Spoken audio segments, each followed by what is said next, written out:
Welcome to the ABW Project. My name is January Donovan, founder of The Art of Being a Woman. Thank you so much for being here. If you have not signed up for a four-part free video series, please do so you can really get a better understanding on what we're trying to unpack in this project. Today, I'm going to ask you a very vulnerable question.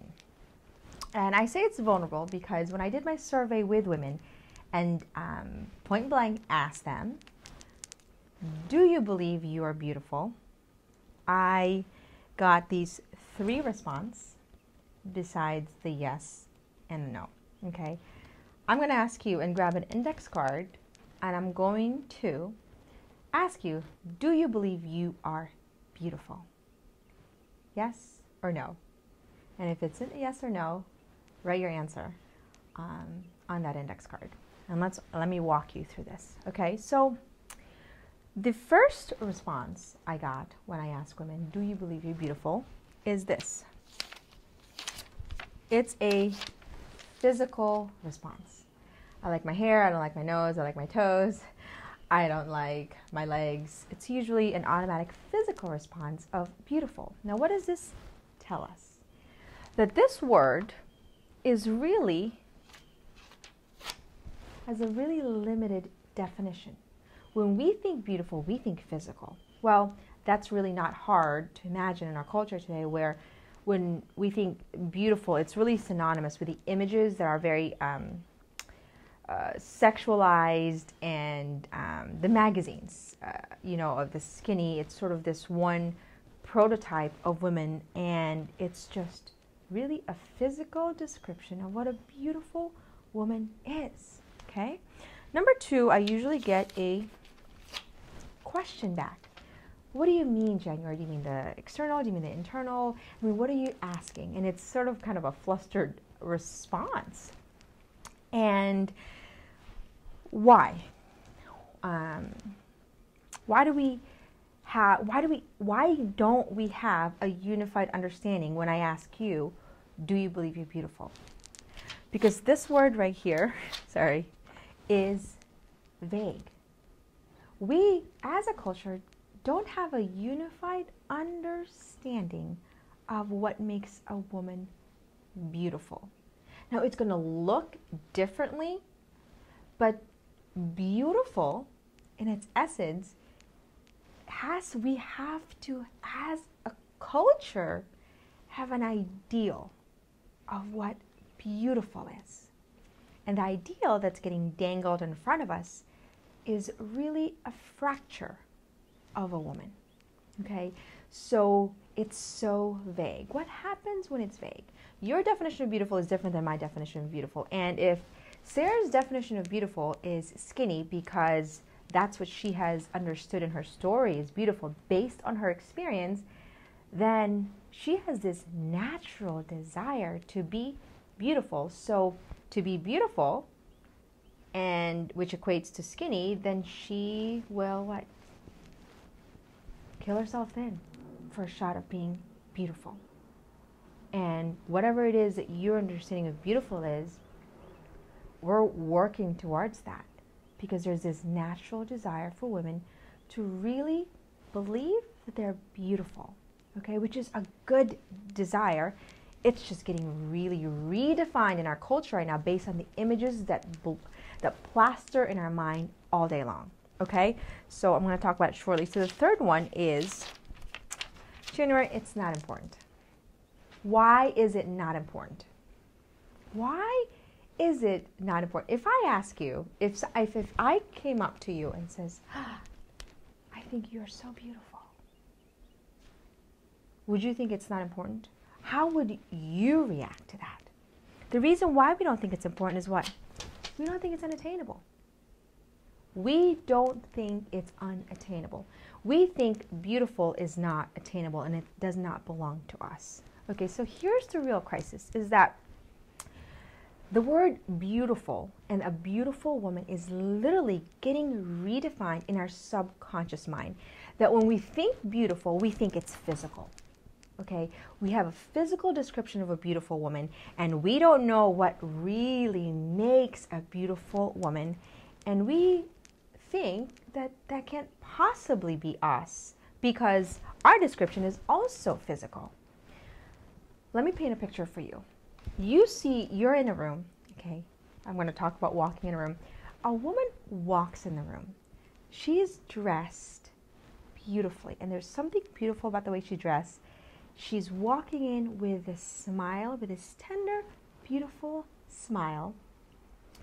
And maybe in your mind, when you look at a woman dressed in a specific way, you assume, oh, she must be vain, or she's that woman, right? And then that beautiful woman comes up to you, extends her hand, and with this kindness and tenderness says, hi, my name is Helen. Tell me your name. Tell me about who you are. And engages you. She's present, she's engaging, and she's right there listening to your story, and she is wholeheartedly present. And then she leaves the room.